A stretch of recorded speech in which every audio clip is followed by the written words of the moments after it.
Hello friends, welcome to my YouTube channel accountancy with Sanjeev Sinha sir.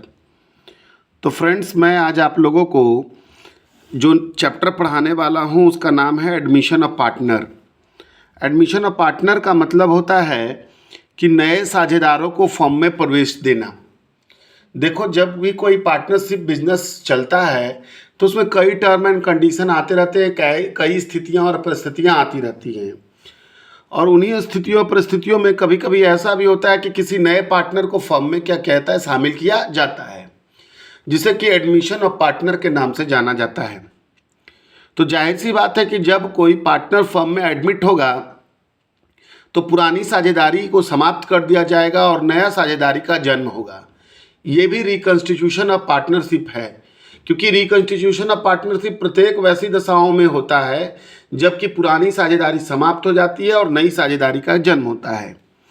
तो जब कभी भी एक नए पार्टनर का प्रवेश होगा तो उसमें क्या हो जाएगी, पुरानी साझेदारी समाप्त हो जाएगी और नई साझेदारी का क्या हो जाएगा, जन्म हो जाएगा।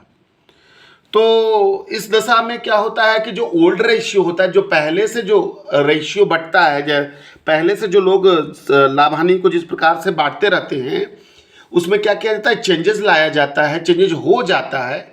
तो हम लोगों को एडमिशन ऑफ पार्टनर में सबसे पहले न्यू रेशियो निकालने के लिए सीखना है। और मैं आप लोगों को बतला दूं कि न्यू रेशियो आप तभी ठीक ढंग से निकाल पाओगे जब आप क्वेश्चन को समझोगे। अदरवाइज इसमें कोई रूल नहीं, कोई रेगुलेशन नहीं है। जब तक कि आप क्वेश्चन को नहीं समझे, क्वेश्चन को पढ़ना नहीं सीखे, क्वेश्चन कह क्या रहा है वो नहीं पता करें। तो एट फर्स्ट सबसे पहले मैं कोशिश कर रहा हूं आप लोगों को क्वेश्चन को पढ़ने के लिए सिखाने के लिए और क्वेश्चन को समझाने के लिए, कैसे हम समझेंगे कि क्वेश्चन क्या रहा है। तो आइए देखते हैं। जैसे सबसे पहला क्वेश्चन मैंने लिया है कि A and B who share profit in the ratio of 3:2, मतलब ए और बी साझेदार हैं, लाभानी को बांट रहे हैं 3:2 में।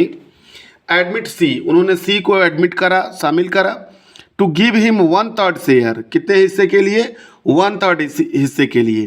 Calculate new profit sharing ratio. तो यहाँ पर देखो, पहले से जो ए और बी थे उनका ओल्ड रेशियो क्या था। तो old ratio of A and B, इसको मैं ब्लैक पेन से बनाता हूँ। Old ratio of A and क्या, बी इज 3:2। मतलब ए और बी का जो ओल्ड रेशियो था वो कितना था, तो 3:2 था। और share given to C, share given to C, C को हिस्सा दिया, कितना हिस्सा दिया, 1/3। तो जब सी को हिस्सा दिया 1/3 तो ये बोल ही नहीं रहा है, क्या नहीं बोल रहा है कि सी को जो हिस्सा दे रहा है वो कितना ए दे रहा है और कितना क्या हो रहा है, बी दे रहा है।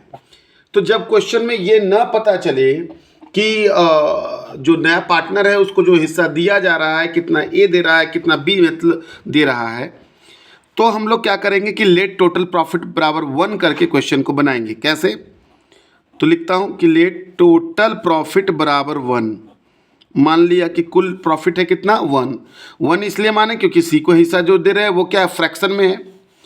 तो लिखते हैं, अब लिखते हैं क्या, रिमेनिंग शेयर आफ्टर सी, मतलब सी को देने के बाद क्या हिस्सा बचा, तो 1 - 1/3। यहाँ पर अपने मन से हम दे सकते हैं ना, तो कितना बचेगा, 1 और 3 का एलसीएम 3 हो गया, 3 × 3 और 1, यानी बचा 2/3। किसको देने के बाद, तो सी को देने के बाद, क्योंकि नया पार्टनर आया उसको देना था हमको 1/3 हिस्सा। कौन कितना दे रहा है कुछ पता नहीं है, तो टोटल हिस्सा मतलब 0 हमने माना। ये एक रोटी का टुकड़ा है, एक रोटी के टुकड़े में से सी को हमको देना है 1/3, लेकिन कौन कितना दे रहा है पता नहीं। तो सी को मैंने दिया 1/3 दे दिया। अब जो हिस्सा ये जो बचा, रिमेनिंग जो पार्ट बचा, वो ए और बी के बीच में क्या हो जाएगा, बढ़ जाएगा 3:2 कितना में, 5 में। तो यहाँ पर इसीलिए मैंने क्या करा कि लेट टोटल प्रॉफिट बराबर 1 and remaining share after C, C को देने के बाद बचा कितना, 2/3। अब ये 2/3 जो है वो किसके बीच में बढ़ जाएगा, ए और बी के बीच में। तो लिखते हैं नाउ, अब new share of A, new share of क्या, ए का नया हिस्सा। तो ए का नया हिस्सा क्या हो जाएगा, तो देखो ए का हिस्सा कितना था, 3/5 था।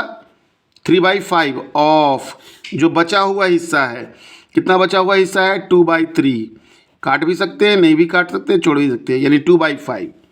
फिर लिखा मैंने new share of B, new share of क्या बी, तो बी का क्या हिस्सा था 2, तो 2/5 ऑफ कितना 2/3।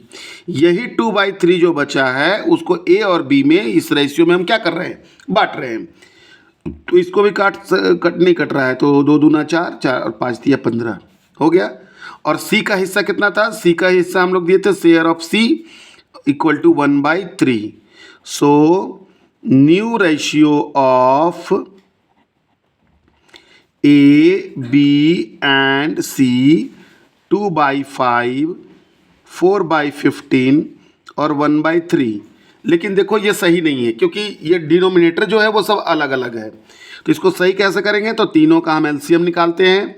तो 5, 15 और 3 का एलसीएम 15 होना चाहिए। 5 से 5 दिया 15, 3 दूना 6, फिर 5 से 15 से 15 एकम 15, 4 एकम 4 और 3 पचे 15, 5 एकम 5, यानी कि न्यू रेशियो इक्वल टू 6/4/5 हो जाएगा। समझ गए हैं। तो ये हो गया, कौन सा कंडीशन हो गया, ये कंडीशन हो गया कि जब नए पार्टनर को दिए जाने वाले शेयर के बारे में कुछ ना कह रहा हो कि कौन कितना दे रहा है, कितना ए दे रहा है और कितना कौन दे रहा है, बी या जो भी पार्टनर हो। तो जब भी ऐसा रहे तो हम लोग लेट टोटल प्रॉफिट बराबर 1 करके क्वेश्चन को क्या करते हैं, बनाते हैं। नेक्स्ट क्वेश्चन क्या है, तो नेक्स्ट क्वेश्चन देखिए क्या कह रहा है कि A and B are partner sharing profit and losses in the ratio of 7/5। मतलब ए और बी साझेदार हैं, लाभ हानि को बांट रहे हैं 7:5 में। ये they agree to admit C into partnership, उन्होंने सी को पार्टनरशिप में शामिल किया। Who is to get 1/6 share of profit, जिसको कि प्रॉफिट में कितना हिस्सा मिलेगा 1/6। C acquire the share as 120 from A and 1/8 from B। मतलब C जो है वो अक्वायर करेगा, लेगा 1/24 लेगा A से और 1/8 लेगा किससे, B से। तो इसमें तो साफ साफ पता है, देखो old ratio of A and B is equal to 7 ratio कितना 5। Share given to C, share given to C 1/6 which he acquire कितना 1/24 from A and 1/8 from किससे, B से। तो इसमें साफ साफ बोल रहा है, देखो अगर 1/24 प्लस 1/8 हम करें तो कितना हो जाएगा 24, 1, 3, यानी 4/24 काटो तो 1/6 आता है कि नहीं, है ना। यानी क्लियर कट पता है कि 1/24 ले रहा है ए से और 1/8 ले रहा है किससे, बी से। तो इसमें क्लियर है, इसमें तो कुछ करना ही नहीं, सीधे घटाना है।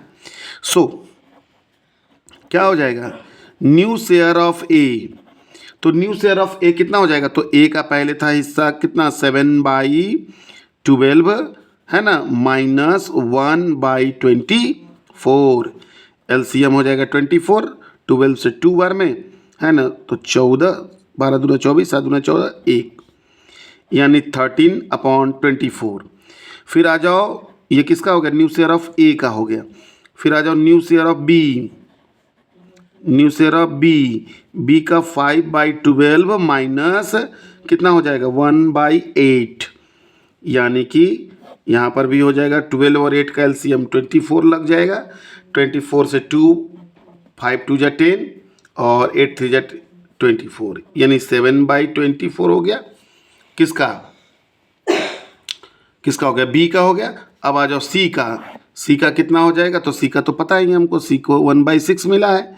सो न्यू रेशियो ऑफ है ना क्या A B and C equal to, A का हो गया 13/24, बी का 7/24 और सी का 1/6, एलसीएम हो जाएगा 24, 13/7 और 4, है ना।